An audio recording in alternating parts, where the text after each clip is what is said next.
All right, welcome back, everybody, to SoundOff. I am Mr. SoundOff, and here we go as I begin my first post NBA Finals championship for the Boston Celtics podcast with Sounding Off.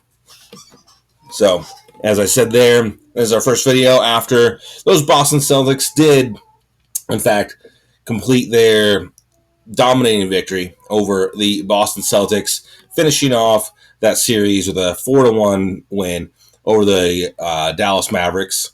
And Luka's team, Kyrie never showed up. Basically, he had one game where he showed up. One game, maybe a half of another game, something like that. There, hopefully Luka gets back there. Hopefully for Kyrie, even he gets back there. For Kyrie, if he's not playing against the Celtics, it looks like he can actually help out a team. But the Boston Celtics, give them all the credit in the world. A fantastic season. I did think that the Dallas Mavericks were going to win that Game 5, but I did say that the Boston Celtics were. I did expect them to win that series. Too good of a team to not win that series, and it was going to take a heroic effort, essentially, from both Luka and Kyrie and those role players, even on the rest of that team, for them to overcome how good that Boston Celtics team was in order to win an NBA championship for them. As I said there before the video before that game the other night too, I was talking about there's been talk of the Boston Celtics being one of the best teams in NBA history.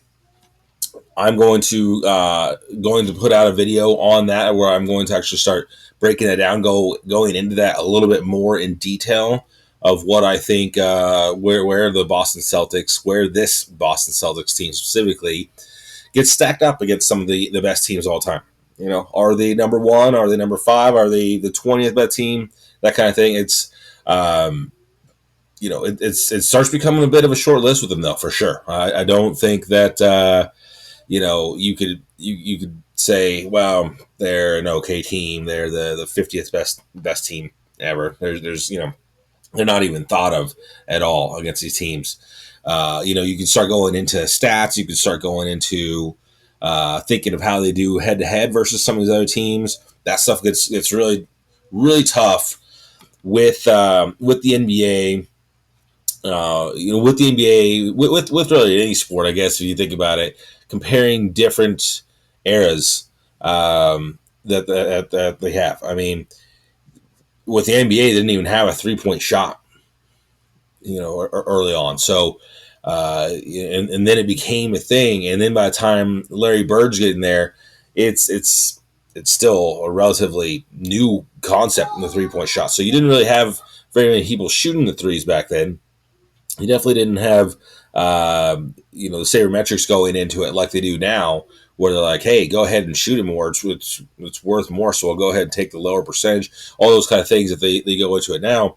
It because you think of where some of those players would have been at if they were shooting threes like they do at the clips they do now, right? A Larry Bird, a Reggie Miller, some of these great shooters from the 80s, 90s, that kind of thing. Even early 2000s. They were not shooting this way at all until Steph Curry and Klay Thompson and those Golden State Warriors started shooting it in the 2010s, right? So, anyways, it's hard to compare, some of the different stats from the different eras, those kind of things there, and it can be the same way for football. I mean, if you look back in the 1980s for football, most of the quarterbacks were throwing 2,000 yards. Some were throwing less than 2,000. It was crazy for some quarterbacks to be throwing, 3,000 or above 3,000, 3,500, that kind of thing. Then it started creeping up.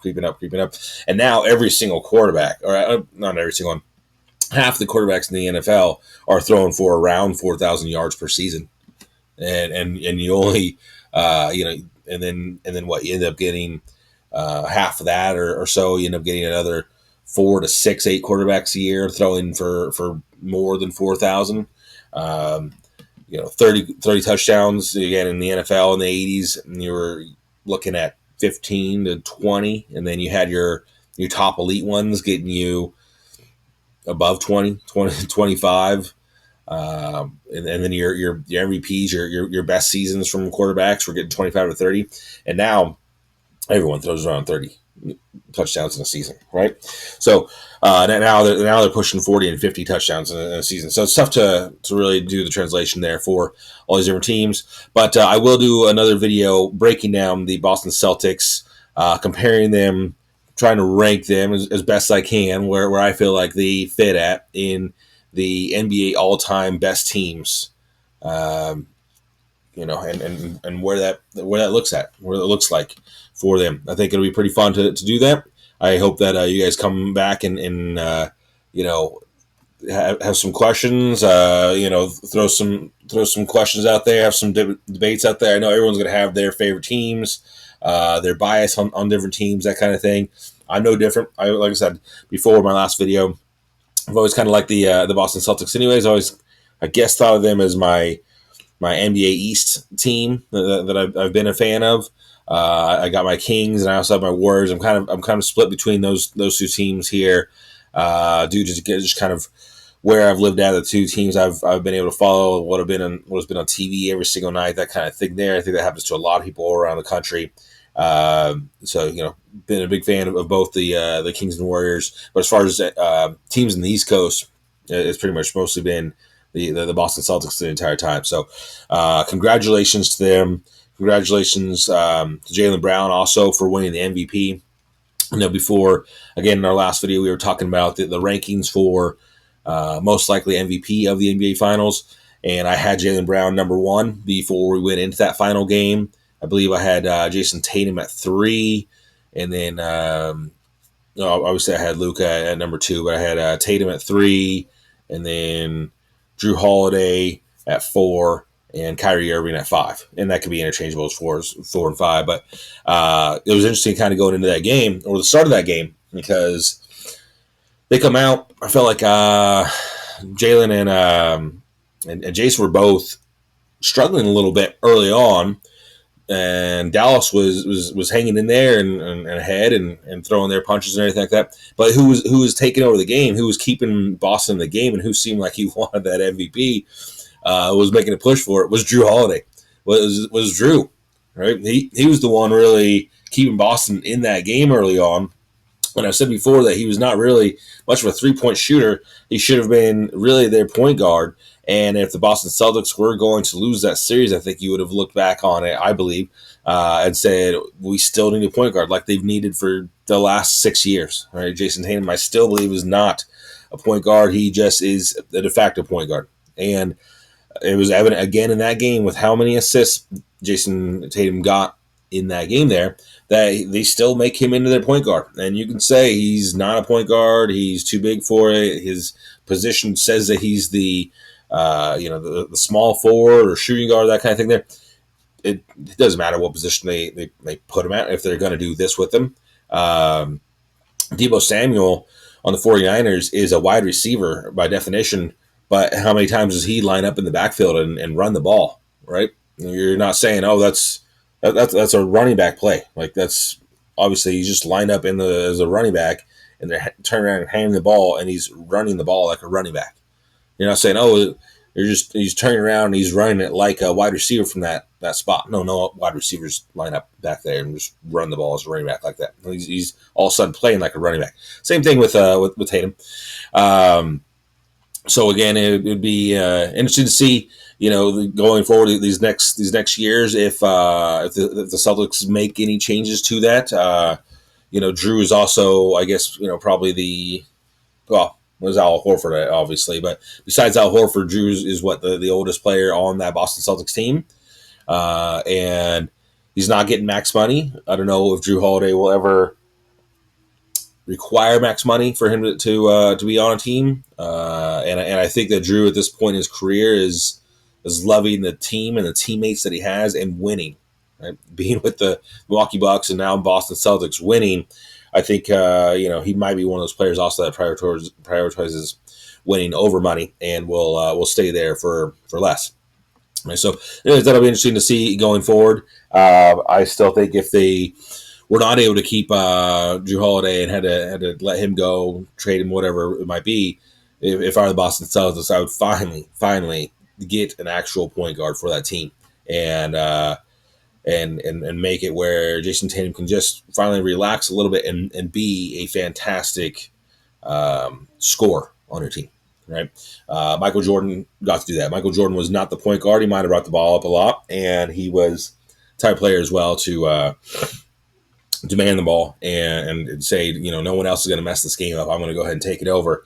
But I don't think that the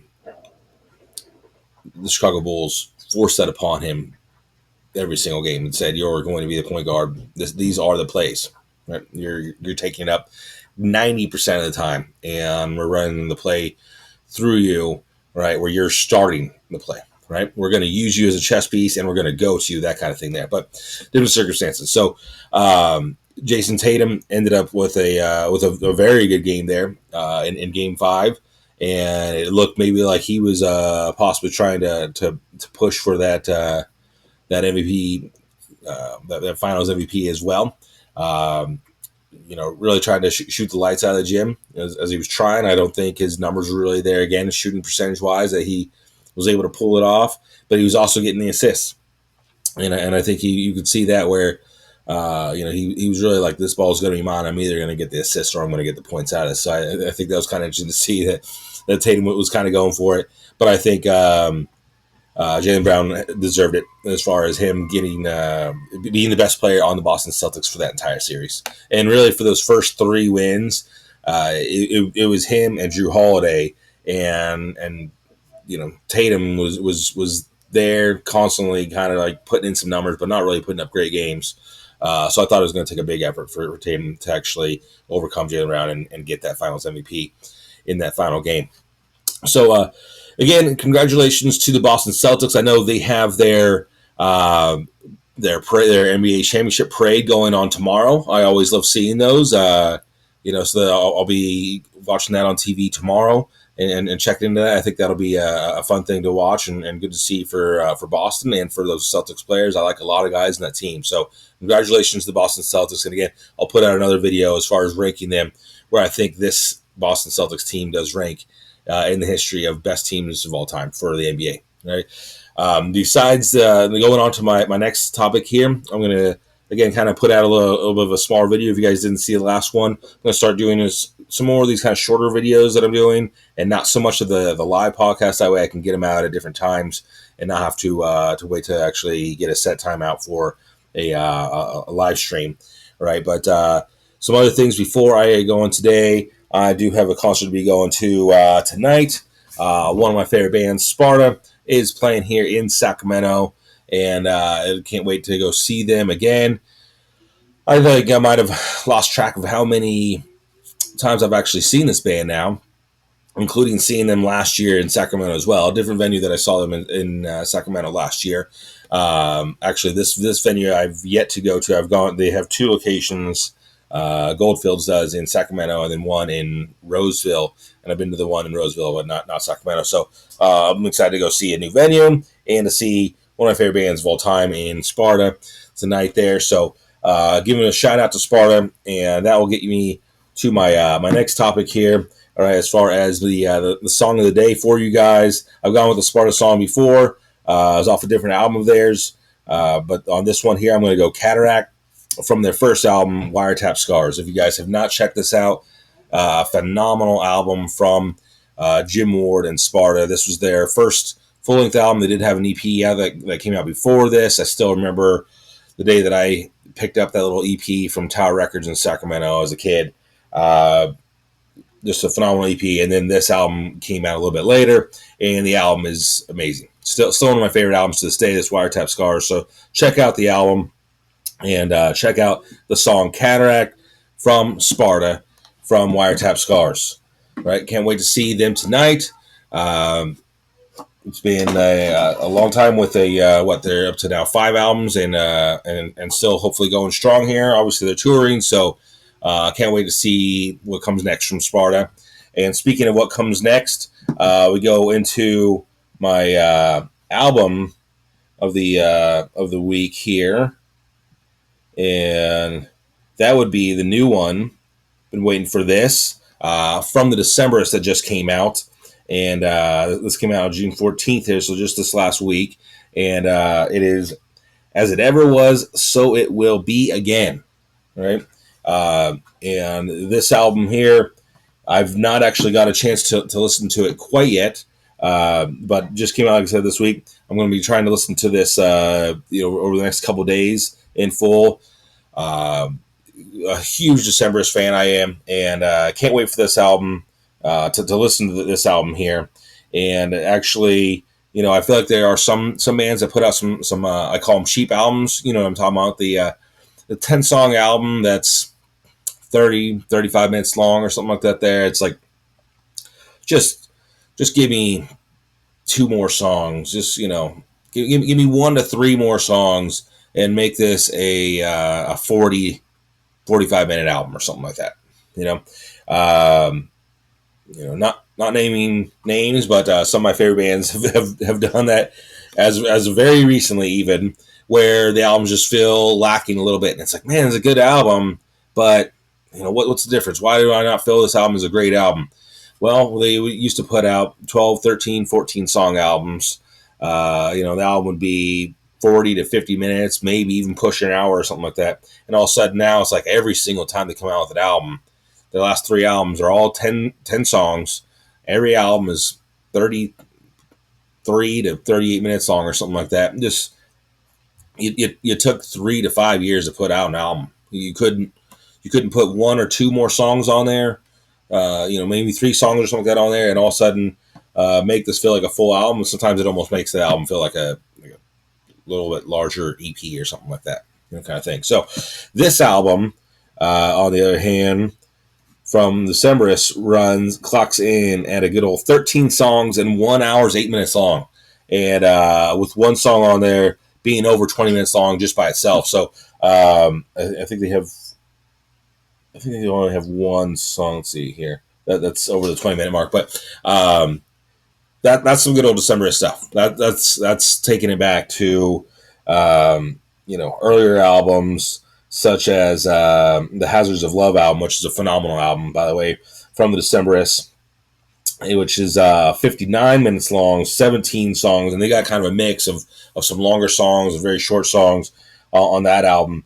But for them to be running strong here, years into them being around, and still putting out these hour-long albums and stuff like that, there, 13 songs on it, that's great. Love to see it. Thank you so much, Decemberists, for putting out an album like that. Can't wait to fully listen, dive deep into this album here from them. So, song of the day, again, check out Sparta, Cataract, and album of the week to check out. If you guys have already listened to it, if you guys have already, run through the whole thing, if you're fans of the Decemberists or Sparta, please drop a comment below, hit me up, and if you have any suggestions on songs to go over, songs of the day, songs for me to check out, albums for me to suggest, albums for me to check out, those kind of things there. Again, hit me up, leave a comment, reach out to us on Twitter, Instagram, Facebook, all those social media platforms out there. And the final thing I'll go over is on to end, I guess, here on a sad note, remembering the one of the best baseball players of all time, and the Hall of Fame, amazing person, all-time Giant, Willie Mays, just passed away 2 days ago now, and it's still leaving impacts here. We're used to earthquakes here. It's still having aftershocks here in California. We're still basically grasping with this and getting used to the idea of never seeing Willie Mays again show up at another Giants game, at another Giants event. And I'm actually my favorite baseball team is the Oakland Athletics, so right across the bay there. But I've been going to Giants games since I was a little kid, and also a Giants fan, and still going to Giants games. I haven't gone to any this season, but last is just as recently as last year going to Giants games. So it'll leave a big impact on the baseball community, and for sure the Bay Area baseball community here.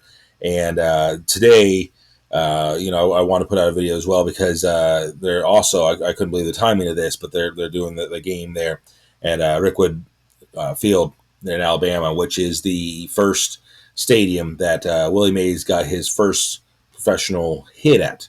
All right, before he ever went to the New York Giants and became what he became, he started out here, and I think the number is 154 Hall of Fame baseball players from the Negro Leagues and players that transitioned later on into Major League Baseball played there at Rickwood Field. So a huge important site, a historical site for Major League Baseball. Amazing that they're having a game there. So great that baseball is doing this. I know hockey. I think it's also very exciting when they do the game in the outdoor stadiums once a year. I think that's an awesome event as well. Baseball is really starting to do this the last couple of years. They've been doing the Field of Dreams games. I hope they do more events like this as well. You can keep going back to this stadium. That's fine. Or if you want to go find other venues, other fields that hold some significance like this, and do these one-off games. I think it's a great event. Games tied right now between the San Francisco Giants and St. Louis Cardinals 3-3. So it's looking like going to be a good game. I'll have to tape it and watch the rest of it when I get home from the concert tonight. But go Giants, and go win one for the Say Hey Kid and Willie Mays. And Willie, you will always be a forever Giant. You will always be missed by not just Giants fans, but all baseball fans out there. Thank you for so much that you did for the game. And again, we will miss you. So, like I said, want to get out this video for Willie, for the Boston Celtics, for what they did recently.